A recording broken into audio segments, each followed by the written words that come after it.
because guys get turned off if you're too pushy, women get turned off if you're too pushy, and if you're not pushy enough, you don't get what you want. So basically, I sent him what I call a $1 million memo, and I answered every question with a really good response, but also challenging his presumptions. I said, if I were a guy, you would call this charisma. You wouldn't call it a cult of personality. If I were a guy, you would see in me leadership. If I were a guy, and at the end I said, I am a woman, hear me, help me roar. And that's a famous song. Any of you guys know that song? Yeah. Yes, okay. So he wrote me 2 words after that, I'm in.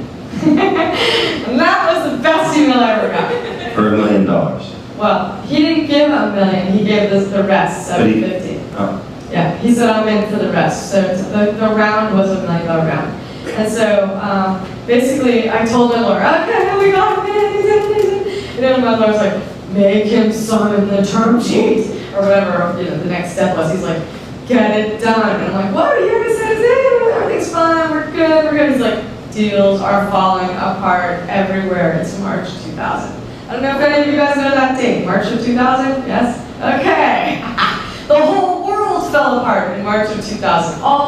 The internet fell apart in March of 2000. There's like AD and, MD and AD, before March and after March. PM and AM, basically. And so I didn't get it done. I waited. And so I waited, and he waited, and the lawyer would call me every week and he'd say, did you get him? Did you get him on the phone? Have you contacted him? I'm like, don't worry, Bill's gonna do it, don't worry. And so finally July rolls along, and Bill finally agrees, but he changed the terms a little bit. So the valuation changed somewhat. I think it started out as $4 million pre-money, and it went down to $3.5 million pre-money. So not so bad. And then he gave you the full $750, or? No. He said, how much do you need to start? And again, unsophisticated, clueless, dummy, I say half, right? So they just put all that money right into my bank account, $500,000. And I thought, wow, I could leave town and this guy could never track me down. I could go to Europe. He doesn't know who I am. I didn't go to Harvard. He doesn't know how to find me. There's no Facebook. Yeah, there was no Facebook.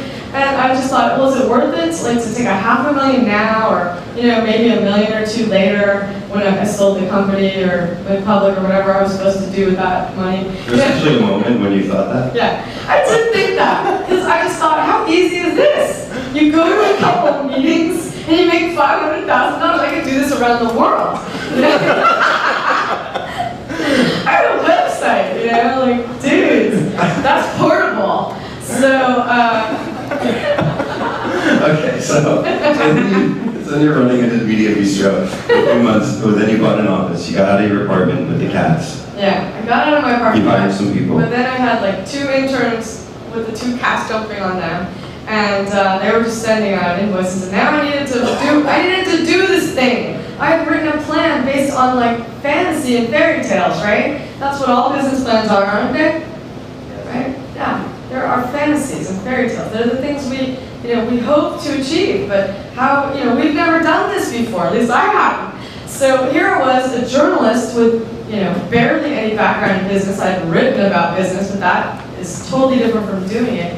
And now I had the money to do this crazy plan that I'd come up with. And so I went to lunch with Bill after I decided not to steal his money. We had lunch, and he said, okay, what's your number? I can't wait for him to see this video. That's going to be funny. Did you know Laurel thought about robbing you? So I'm going to email it to him. I don't believe it. So we sit down at lunch in some place in Midtown, and he looks at me and he said, what's your number? I'd never been asked that question before, so I didn't have any answer, and I thought, oh God, I better say something smart. So I said, well, let's see, if I want $1 million, which is an enormous amount of money, for me personally, then, present value of $1 million must be about $7 million now. So, okay, $7 million would make me happy. And he looked at me and said, what? Are you kidding?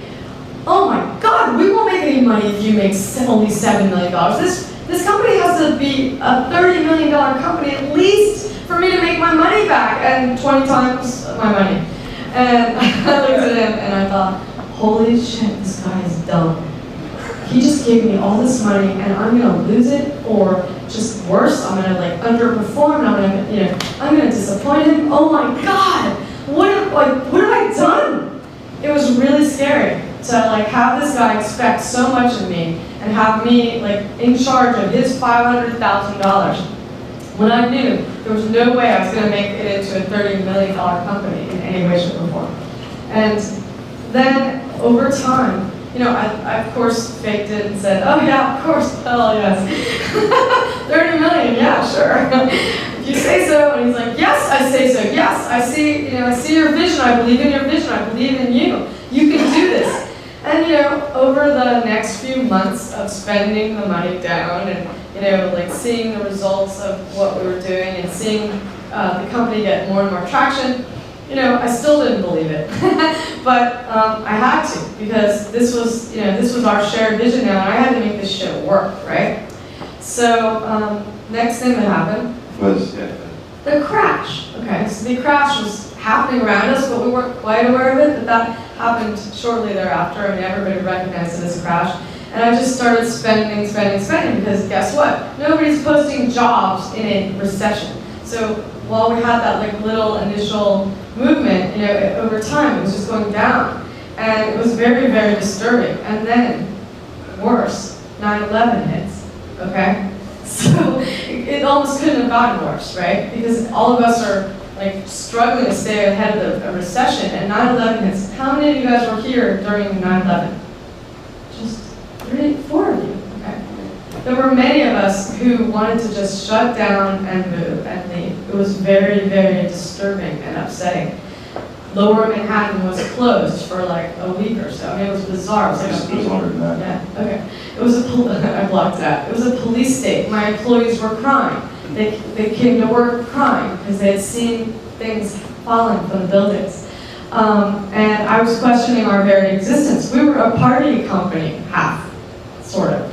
That was what we did to generate traffic to the site. I called it party marketing, because I got these people around the country to go to parties in their cities and then come to the website to do stuff like post jobs and talk on the bulletin boards and create community, right? So how was I going to keep an upbeat party atmosphere during like the worst time of America, really? So it was pretty tough. But all the way along, Bill was asking, how are you doing on money? You need more money. So Bill seemed very nice. He was very gentle, and he gave me a little bit more money when I asked for it, like $40,000 or something to get me by at a certain point after 9/11, because I was panicking about money. And then we had a meeting set up for a couple of months later, and I lied to Bill. I told him I was already out of money, right? Because he kept saying, hey, come back to me when you need the money, right?